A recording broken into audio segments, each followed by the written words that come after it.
प्रधानमन्त्री बालेनको आत्मघाती बोली, पहिलो गाँसमै ढुङ्गा। रविको भारत भ्रमणको मुखमा किन आयो यस्तो दाबी? नेपालले भारतीय भूमि मिचेको दाबीको के हो वास्तविकता? कसरी आयो यो विषय चर्चामा? के छ भारतको दाबी?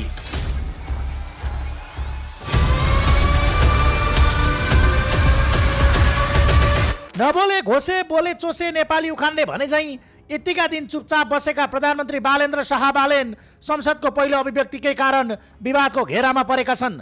राष्ट्रिय स्वतन्त्र पार्टीका सभापति रवि लामिछाने भारत भ्रमणमा जाँदै गर्दा सोही पार्टीबाट प्रधानमन्त्री रहेका शाह प्रश्नको घेरामा परेका हुन्। यसअघि विपक्षीले विरोध गर्दा समय सांसदका प्रश्न सामना गर्नबाट भाग्दै आएका उनले आइतबार सभामुखसँग आकस्मिक रूपमा समय माग्दै सांसदहरूको उत्तर दिएका थिए, जहाँ एमाले सांसद पद्मा अर्यालले लिपुलेख लिम्पिया धुराको विषयमा प्रश्न गरेपछि जवाब दिने क्रममा उनले यो विषय समाधानका लागि कोसिस भइरहेको बताए।